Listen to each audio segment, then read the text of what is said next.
السلام علیکم ویورز، آج کا پہلا سوال ہے اسفند خان ہے مردان سے۔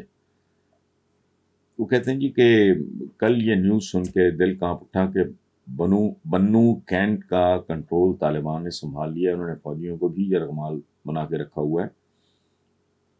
آپ قبائلی علاقوں میں بڑھتی دہشت گردی کو کیسے دیکھتے ہیں؟ کیا یہ ایک بار پھر سے پورے ملک کو اپنے لپیٹ میں لے سکتی ہے؟ وہ جو ایک راؤنڈ ہو چکا ہے اسفند صاحب، وہ تو ممکن نہیں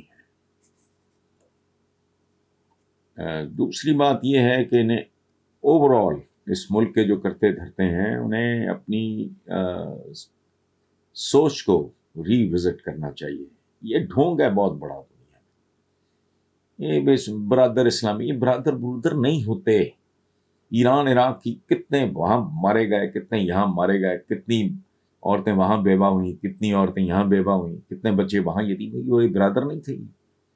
بے شمار برادر اسلامی ملکوں کے آپس میں تعلقات نہیں ہیں۔ تو یہ اور تصویراتی گہرائی اور برادر فلانا چھوڑ کے اتنا کریں جتنا کرنا چاہیے، اور ان کے ساتھ آہنی ہاتھ سے نپٹیں۔ میں آپ کو سچی بات بتاؤں، اتنا کچھ دیکھنے کرنے کے بعد یہ پچھلے دنوں کو، حالانکہ میں کرکٹ دیکھتا نہیں، میں نے جب سنا تو میں نے وہ ریوائنڈ کر کے دیکھا۔ پاکستانیوں کے ساتھ جو سلوک وہاں افغانوں نے کیا ہے کرکٹ میچ کے اختتام پہ، کرنے والی بات ہے۔ ان کو پناہ دی ہے، ان کو ہر چیز دی ہے، ان کو عزت دی ہے، ان کو تحفظ دیا ہے، ان کو یہاں روزگار دیا ہے۔ ہمارے اپنے ملک میں بے روزگاری اتنی عام ہے، ان کو کیا نہیں، ان کے لیے کیا کچھ نہیں کیا۔ تو اس لیے let's call it a day. باقی انشاءاللہ یہ کہ جی وہ آپ نے کہا ہے کہ کیا ایک بار پھر پورے ملک میں، میرا نہیں خیال اس دفعہ پھر صحیح معنوں میں جسے کہتے ہیں آہنی ہاتھوں سے، کیا مذاق بنایا ہوا ہے، کھاتے بھی ہیں غراتے بھی ہیں۔ کہتے جی آپ پاکستان اور افغانستان کے تعلقات کو کیسے دیکھتے ہیں؟ افغان فورسز نے ایک بار پھر ہماری سرحد پہ شہری آبادی کو نشانہ بنایا، یہ ایک ماہ میں تیسرا واقعہ ہے۔ ہم نے لاکھوں افغانیوں کو پناہ دی، اب بھی ہمارے ملک سے اناج، ڈالر سمیت بہت سی اشیاء سمگل ہو رہی ہیں، لیکن پھر بھی یہ ہمارے اتنے خلاف نہیں۔ وہ اس لیے کہ آپ برادر کے چکر میں پڑے رہتے ہیں۔ یہ پاکستانیوں کو دورہ پڑا ہوا ہے۔ چلو جن سے کو فوائد ہیں، کو قرضہ مل جاتا ہے، کوئی ریلیف مل جاتا ہے، ان کی تو چمچا گیری کرو برادر کر کے۔ ادھر کیا برادر ہے؟ تھرو آؤٹ ان کی تاریخ بر صغیر کے حوالے سے دیکھ لیں، کیا تاریخ ہے۔ ابھی ریسنٹلی جس طرح انہوں نے بدتمیزی کی ہے پاکستانیوں کے ساتھ، میں بھولتا نہیں۔ یہ کسی کرکٹ میچ میں، مجھے کرکٹ سے دلچسپی نہیں، چل رہا تھا جیسے اس وقت بھی چل رہا ہے، میں تو کام کر رہا ہوں، میں نظر پڑی، میں حیران رہ گیا۔ اتنے احسان فراموش لوگ ہیں، اتنے احسان فراموش لوگ، ان لوگوں کی وجہ سے پتہ نہیں کون کون سی بدعتیں اس ملک میں آ گئیں۔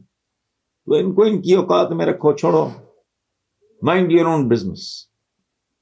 وہ کیا پلے نہیں تیلا کر دی پھر دی میلا اسرائیل کو نہیں مانو، نہ مانو بھائی۔ اسلام طلوع ہوا عرب ورلڈ سے، وہ صحرائی لوگ ہیں، ان کے اندر ایک خاص طرح کی دانش ہے۔ وہ اگر اسرائیل کے بارے میں فلیکسیبلٹی شو کر رہے ہیں، وہ ہمیں ٹھیکہ لیے ہوئے کس بات کا؟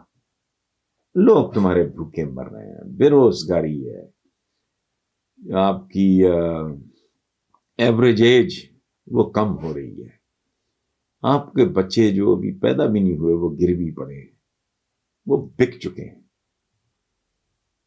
مہنگائی سنبھالی نہیں جا رہی۔ وہی جو میں نے کہا، پلے نہیں تیلا کر دی پھر دی میلا ایویں ٹھیکیدار کس بات کے بھائی؟ کس بات کے؟ کیوں؟ یا تو تم نے بڑے اپنے توپیں چلا لی، تم نے اپنے اندر خوشحالی پیدا کر لی ہو، آپ کی اکانومی بڑی مضبوط ہو، آپ کے بچے سارے 100% لٹریسی ریٹ ہو، کچھ بھی نہیں ہے، ایویں جمعہ جانجنا۔ اگلا ہے جی سردار قیوم ہے بہاولپور سے، کہتے ہیں جی میرا سوال حکومت کی دوگلی پالیسی سے متعلق ہے۔ ایک جانب کہتی ہے کہ روس سے سستا تیل لینے کی کہ یہ معاہدہ کر لیا. دوسری جانب بلاول نے واضح کیا ہے کہ ہم نہ روس سے تیل لینے کا معاہدہ کیا اور نہ لینے کا ارادہ رکھتے ہیں. یہ کس طرح کی حکومت ہے؟ پہلی بات تو یہ سردار قیوم صاحب، یہ حکومت ہے ہی نہیں. یہ حکومت کا چربہ ہے، یہ حکومت کی پیروڈی ہے، یہ منیچر کیا ہے یہ اسلام آباد تک پلے کیا ہے ان کے؟ مسلسل ناکامی کی طرف جا رہے ہیں، مسلسل پٹتے جا رہے ہیں. اور تو اور ان کے اپنے لوگ مولانا فضل الرحمان وہ بھی ماتم کے ہم دلدل میں دھنس گئے ہیں یا پھنس گئے ہیں. تو میں نے کہا بھائی نکلنے کی کوشش کریں. میں نے کہا نکلنے کی کوشش نہ کرو. دلدل کا ایک اصول ہے، اگر انسان نہ کرے کو بندہ گر جائے اس کا ہاتھ پاؤں نہیں مارنے چاہیے، اس کے ڈوبنے کی سپیڈ میں اضافہ ہو جاتا ہے. انتظار کرو شاید کوئی سیویئر آ جائے کو بندہ بچا لے. ادروائز تو سوال ہی نہیں بنا.